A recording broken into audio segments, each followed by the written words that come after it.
Hello friends, ఎలా ఉన్నారు?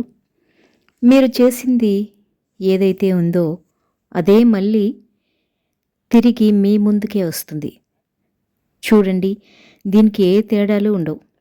మీరు దాసుడి కొడుకైనా సరే, లేక కృష్ణుడి కొడుకైనా సరే, మీరు అనర్థాలు తలపెట్టడానికి ప్రయత్నిస్తే మీకు కూడా అనర్థమే జరుగుతుంది.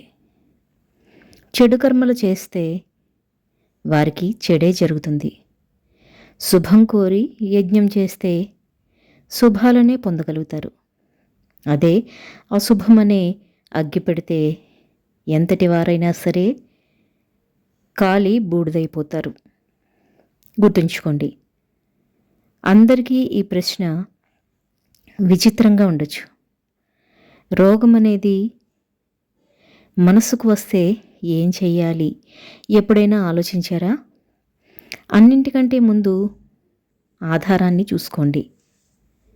మీ ఆధారమే మీ యొక్క ఆహారం. మీరు తినేది శరీరానికైతే మీ ఆలోచన అనేది మీ మనసుకి.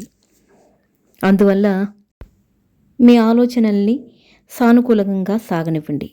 మీ ఆలోచనల్ని సరైన మార్గంలో ఉంచండి. మీ యొక్క దృష్టికోణాన్ని సానుకూలంగా మార్చుకోండి. అప్పుడు అంతా సరిగ్గా ఉంటుంది. మీలో, నాలో, మనందరిలో ఒక రాక్షసుడు ఉంటాడు. వాడిని ఎదిరించండి, అలాగే వాడిని ఓడించండి. కనుక ఈ రోగం అనేది దేనికైనా, దేహానికైనా, మనసుకైనా తగిన సమయంలో చికిత్స చేయకపోతే అది తగని సమయంలో మహమ్మారిగా మారిపోతుంది. అందుకే జాగ్రత్తగా, ఆరోగ్యంగా ఉండండి. అలాగే మీ మనసుని నిర్మలంగా ఉంచుకోండి. ఒక మగవాడు మౌనంగా అలాగే నిశ్శబ్దంగా ఉన్నాడు అంటే దాని అర్థం మాట్లాడడానికి ఇంకా ఏమీ లేదని కాదు. వారితో మాట్లాడినా, వాదించినా ఏ ప్రయోజనము ఉండదు. వారు ఎప్పటికీ వారిని అర్థం చేసుకోలేరని అనుకుంటున్నారు అని అర్థం. ఎదుటివాడు మంచివాడో చెడ్డవాడో అని వేలు పెట్టి చూపించే ముందు హక్కు ఎవరికీ లేదు. ఎవరి జీవితం వారిది.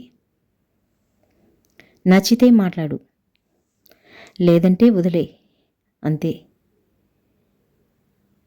జీవితంలో గుర్తుపెట్టుకోవాల్సిన కొన్ని విషయాలు: మితిమీరిన ఖర్చు పేదరికం పాలు చేస్తుంది. మితిమీరిన పొదుపు కష్టాల పాలు చేస్తుంది. మితిమీరిన సంపాదన మనశ్శాంతిని దూరం చేస్తుంది. మితిమీరిన క్రమశిక్షణ రక్త సంబంధికులను కూడా దూరం చేస్తుంది. మితిమీరిన హాస్యం నవ్వుల పాలు చేస్తుంది. మితిమీరిన కోపం శత్రువులను తెచ్చిపెడుతుంది. మితిమీరిన వ్యసనం అపఖ్యాతిని తెచ్చిపెడుతుంది. జీవితంలో ఏ విషయంలోనైనా సరే హద్దుల్లో ఉంటే అంతా మనకు మంచి జరుగుతుంది. ధనం మీద ఆశ పెరిగే కొద్దీ ఆరోగ్యం, బంధాలు, ప్రేమ, ఆప్యాయతలు అన్నీ దూరం అవుతూ ఉంటాయి. ఒక వ్యక్తి గురించి కథలు వినాలంటే పక్కవారితో మాట్లాడండి. అదే నిజాలు వినాలంటే అతనితోనే మాట్లాడండి. తలరాత బ్రహ్మది, మారుతుంది. తనువు జీవితంలో మనం కావాలనుకున్న ప్రతి ఒక్కటి భయానికి అవతలి వైపు దాగి ఉంటుంది. కానీ మంచి గోడను బద్దలు కొట్టినప్పుడు మాత్రం నీదే. కావలసిన దాన్ని కష్టం వచ్చిందని మనం దక్కించుకోగలుగుతాం.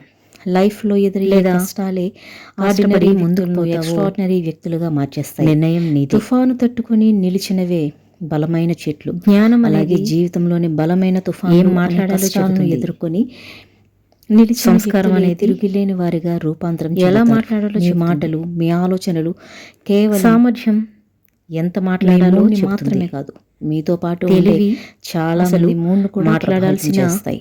అవసరం ఉందో అందుకే మంచి ఆలోచన చేయండి. ఇతరులతో ప్రేమగా ఉండండి. జీవితం మొత్తం ఎగుడు వేరే మనిషి దారిలోనే కొనసాగుతుంది. పాత్రల్లో నటించడం పైకి వెళ్ళినష్టమే పొగరు పెరగకుండా మన పాత్రలో మనం బాధపడకుండా జీవించడం ముందుకు వెళ్ళేవాడి నిజమైన విజేత. ఎన్నో సమస్యలు నమ్మడం, ఎక్కువగా ఎన్నో అవమానాలు, ఎక్కువగా ఆశించడం, మరెన్నో ఫలితంగా వచ్చే బాధ కూడా ఎక్కువగానే తట్టుకొని ఉంటుంది.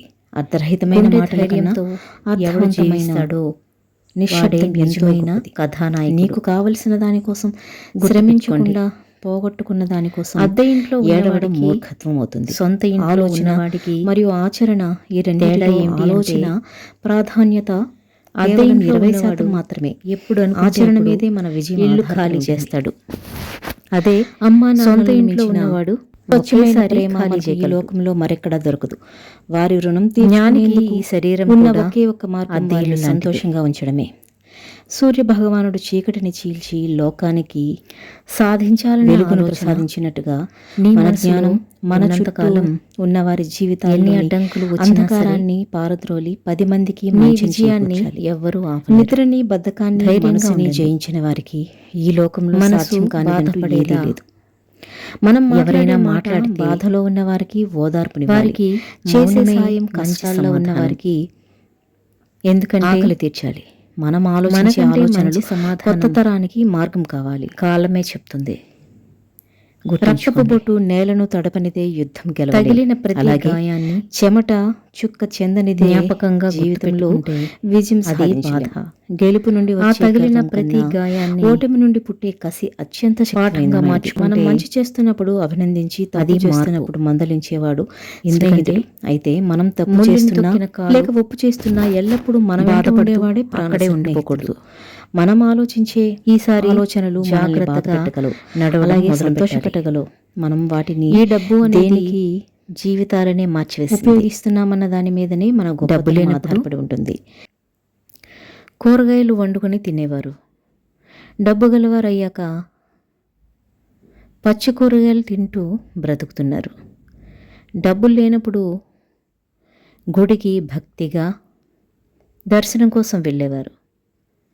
డబ్బు వచ్చాక సరదాగా తిరగడానికి వెళ్తున్నారు. డబ్బు లేనప్పుడు లేపేదాకా నిద్ర నుండి మెలకువ వచ్చేది కాదు. డబ్బు వచ్చాక నిద్రే పట్టక మాత్రలు మింగుతున్నారు. అవునా? నీ పుట్టుక అనేది ఇతరులు ఇచ్చింది. పేరు ఇతరులు పెట్టారు. చదువు కూడా ఇతరులే చెప్పారు.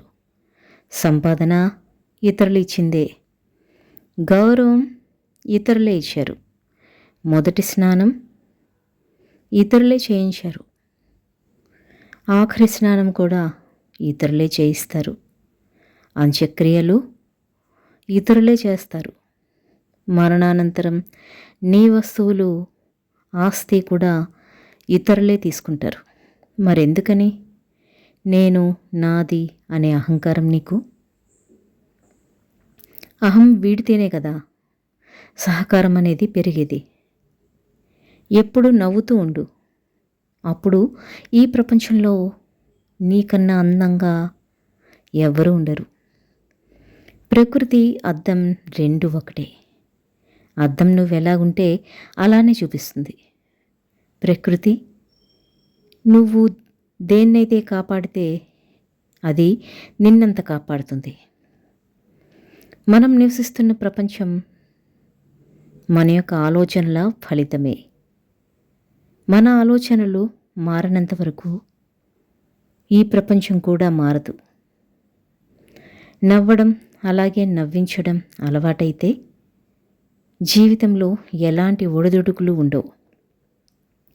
అందుకే ప్రతిరోజును కూడా నవ్వుతూనే ప్రారంభించు. ఆనందంగా ఉండండి.